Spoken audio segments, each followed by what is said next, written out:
उसके बारे में इतिहास प्रसिद्ध है कि वो आंधी की तरह आया और तूफान की तरह गया।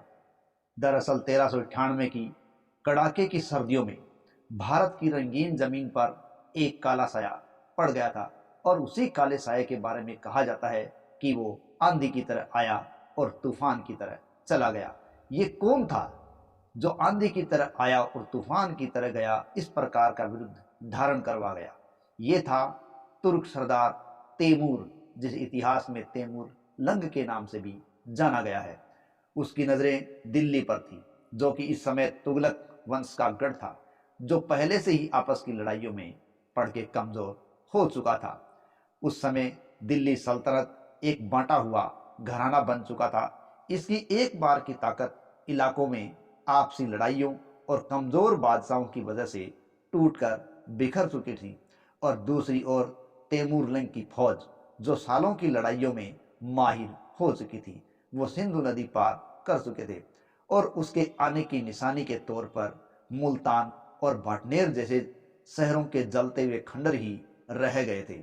इतिहासकार इकबालदार आलम खान ने अपनी किताब द अर्ली मेडिवल इंडियन सल्तनत में इन जीतों की बेरहमी का वर्णन बखूबी किया है। उसमें पता चलता है तैमूर के हमलों में कत्लेआम, शहरों की लूटपाट और धार्मिक और सांस्कृतिक ठिकानों को तबाह करना शामिल हुआ करता था। दिसंबर की सर्दियों में जब वो दिल्ली पहुंचा तो उसका सामना सुल्तान नसीरुद्दीन महमूद शाह तुगलक से हुआ था, जिसकी हालत पस्त हो चुकी थी। फौज हमलावर की बेरहमी का मुकाबला नहीं कर सकी थी, करती भी कैसे, ये तो पहले ही आपस में लड़कर कमजोर हो चुके थे। तो दिल्ली का गिरना कोई बड़ी बात नहीं थी, लेकिन गिरने के बाद जो तांडव तैमूर ने मचाया, उसको शब्दों में बयान करना बड़ा ही बेरहम सा लगता है। तैमूर के हमले का असर ना केवल दिल्ली तक सीमित था, बल्कि आसपास के इलाकों में रहने वाले किसानों, जाटों को भी उनकी बेरहमी का सामना करना पड़ा था। अनगिनत जिंदगियां तबाह कर चुका था। हालांकि तैमूर का हमला ज्यादा समय तक नहीं चला, लेकिन इस हमले ने भारत के इतिहास पर एक गहरी छाप छोड़ दी थी। इस हमले ने बांटी हुई सल्तनत की कमजोरियों को भी उजागर कर दिया था, उसकी आर्थिक और सांस्कृतिक व्यवस्था को भी कमजोर कर दिया था और उस सुरक्षा के ख्याल को तोड़ दिया था जो सुरक्षा का ख्याल कभी हुआ करता था। तो आज इस तैमूर की पूरी कहानी जानेंगे famous stories of the world में। तो चलिए जानते हैं तैमूर लंग। दरअसल 17 दिसंबर 1398 को तैमूर लंग, जो कि एक मंगोल आक्रमणकारी था, दिल्ली पर चढ़ाया था। उस समय दिल्ली का शासक था सुल्तान नासिरुद्दीन महमूद और उसका एक वजीर था इकबाल मल्लू। इन दोनों को उसने पराजित कर दिया। पराजित करने के बाद उसने दिल्ली के अंदर प्रवेश किया और 15 दिन तक लगभग वो यहाँ रहा, और यहाँ रहकर उसने जो तांडव मचाया, वो तांडव शब्दों में बयान करना बेहद कठिन है। उसने दिल्ली में आसपास के इलाकों में कत्ले आम मचा दिया, आगजनी कर दी, लाशों ही लाशों के ढेर है वो दिल्ली में नजर आने लगे।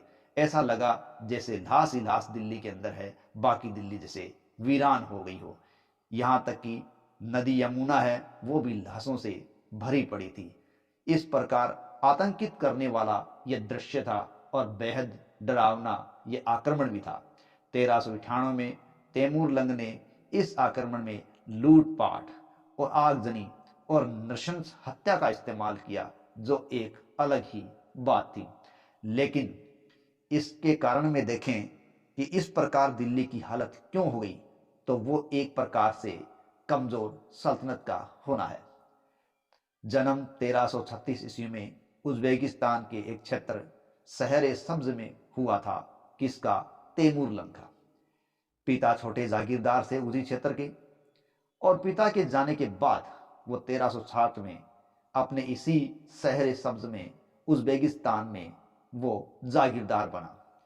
1405 ईस्वी में चीन अभियान पर जाते समय ये मारा गया था, लेकिन 1360 से 1405 तक उसने जो तांडव मचाया वो एक विशाल साम्राज्य को खड़ा करने में कामयाब रहा, और ये उसका साम्राज्य तैमूर साम्राज्य के नाम से जाना गया था।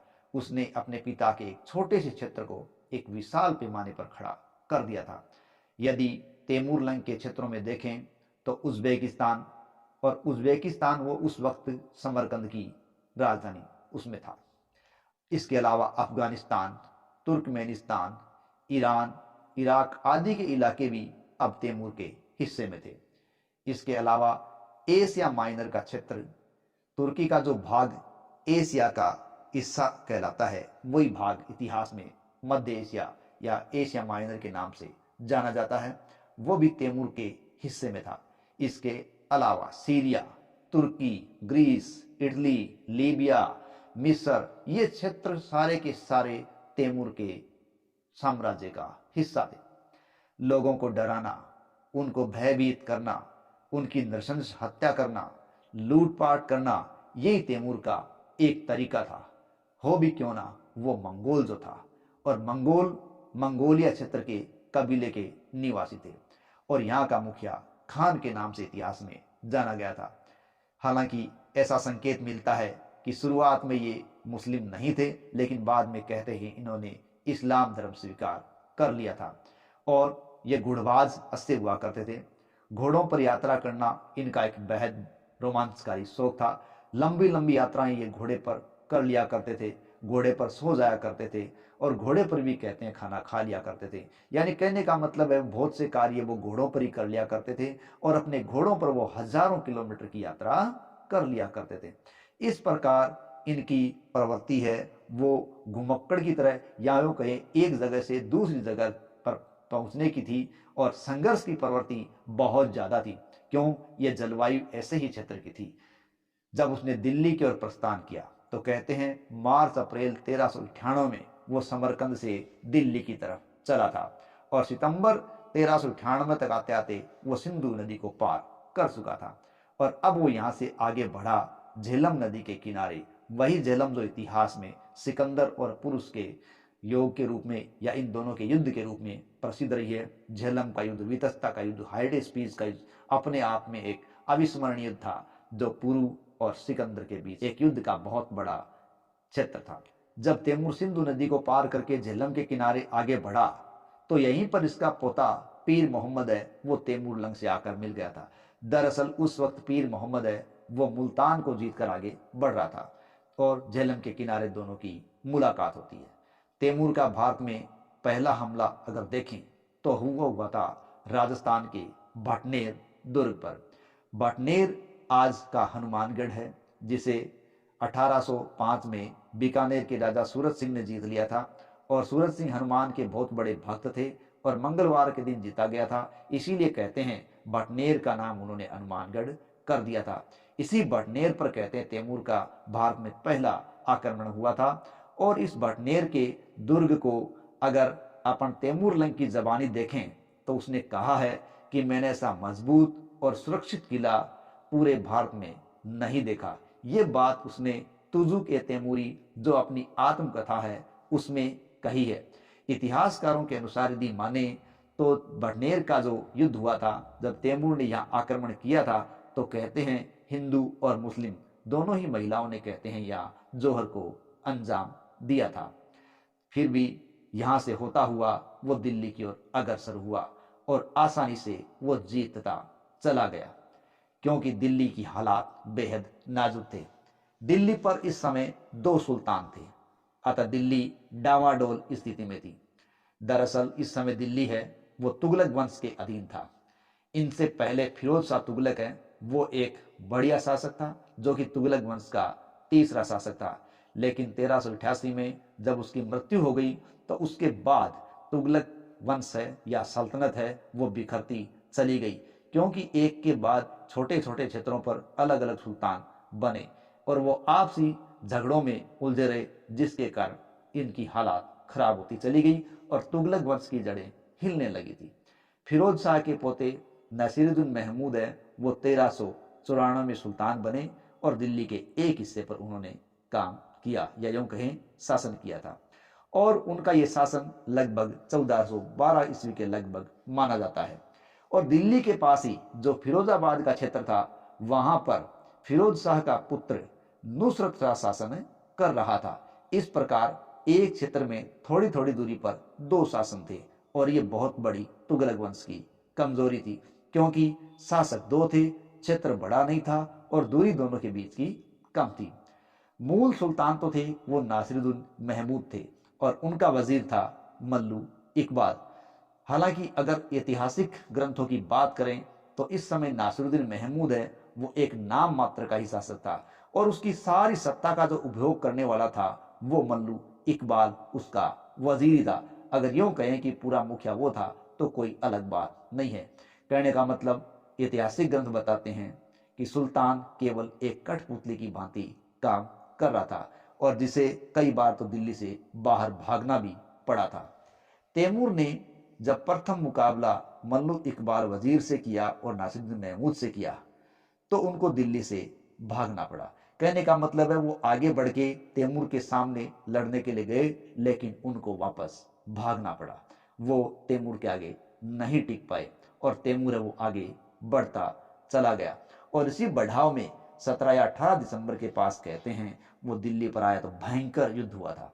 नासिरुद्दीन महमूद है उसको युद्ध क्षेत्र से भागना पड़ा और भागते हुए वो गुजरात की तरफ चला गया था। वहीं उसका वजीर जो इकबाल मंद था वो भी बुलंद शहर की तरफ भागने के लिए मजबूर हो गया। तीसरी भाग पर जो नुसरत शाह शासन कर रहा था उसको भी अपने क्षेत्र को छोड़कर भागना पड़ा। कुल मिलाकर कहें कि दिल्ली अपने रहबर शासकों से मुक्त हो गई थी या यूं कहें कि वो शासकों से वीरान हो गई थी। अब दिल्ली में 15 दिन तक तैमूर का तांडव और तांडव ही था। कोई परिवार शायद ऐसा न हो जिसके परिवार के सदस्य को उसके सामने मारा या काटा न गया हो। कई परिवार के लोगों की कीलें ठोंकी गई थी। सब तरफ लाशें ही लाश हैं उनको दिखाया गया था। यमुना नदी है वो लाशों से भर चुकी थी और धीरे धीरे लाशें सड़ने भी लगी थी। चारों तरफ बदबू का आलम हो गया था और यहाँ तक कि संक्रमण है उसने दिल्ली को अपनी चपेट में ले लिया। ऐसी स्थिति के अंदर दिल्ली के लोग यहाँ से निकलने के लिए विवश हो गए थे और वो मजबूरी में दिल्ली छोड़कर जाने लगे थे। लेकिन तैमूरलंग जिसने यहाँ आक्रमण किया था वो एक अतुल संपदा को लूटने में यहाँ कामयाब हुआ। लूट कर जब वो 1399 में समरकंद की तरफ लौट रहा था तो उसने यहाँ खिजर खां को अपना गवर्नर बना दिया था और खिजर खां को जब उसने अपना गवर्नर यहाँ के क्षेत्रों पर बनाया तो मुल्तान, लाहौर और दीपालपुर ये 3 क्षेत्र वो उसके हिस्से में देकर गया था। ध्यान रखें मुल्तान, लाहौर, दीपालपुर तीनों ही पाकिस्तान स्थित क्षेत्र हैं। अब यहाँ खिजर खां है वो तुगलक वंश के इस लड़खड़ाते हुए साम्राज्य पर काबिज हो गया था। हालांकि खिजर खां पहले पंजाब का गवर्नर रह चुका था लेकिन तुगलक वंश के शासनकाल के अंदर ही उसने अपने आप को स्वतंत्र घोषित कर दिया था और दिल्ली पर वो अधिकार करने के लगातार प्रयास भी कर रहा था। लेकिन अब उसने 1414 के अंदर सैयद वंश की स्थापना कर दी और वो किसका देन था? वो तैमूर का देन था। एक बड़ी बात यहाँ ये भी जानने को मिलती है कि अब जो दिल्ली में सत्ताएं थी, सल्तनत थी, वो सारे के सारे सुन्नी मुसलमान थे। लेकिन अब जो खिजर खां आया था जिसने सैयद वंश की स्थापना की थी वो पहला सिया सुल्तान था। लेकिन खिजर खां ने कभी भी अपने आप को सुल्तान नहीं कहा। उसने हमेशा अपने आप को तैमूर के एक उत्तराधिकारी के रूप में ही नियुक्त किया या बताया। तैमूर का जो उत्तराधिकारी हुआ है शाहरुख, उसके प्रतिनिधि के रूप में भी वो शासन करता रहा और उसने अपने आप को सुल्तान के बजाय रेयत ए आला के नाम से विभूषित किया था। तैमूर जब गया तब नासिरुद्दीन और वजीर जो कि इकबाल मल्लू थे वो वापस आ गए थे। 1412-13 के आसपास की बात है। कहते हैं नासिरुद्दीन महमूद की मृत्यु हो गई तो दौलत खां लोधी को सर्वसम्मति से सुल्तान बनाया गया। लेकिन तब खिजर खां का पलड़ा भारी था। उसने आक्रमण किया और दौलत खां को हिसार के आसपास बंदी बना लिया था और बंदी बनाकर उसने दिल्ली की सत्ता प्राप्त कर ली और इस प्रकार तैमूर के इस आक्रमण ने तुगलक वंश को उखाड़ फेंका और एक नया वंश सैयद वंश खड़ा कर दिया। तो ये था तैमूर का तांडव जिसमें कहा गया कि वो आंधी की तरह आया और तूफान की तरह गया था। लेकिन वो गया क्या दिल्ली को ऐसा वीरान करके गया जिसकी मिसालें देना भी एक अपने आप में सोचनीय कार्य है। जय हिंद, जय भारत।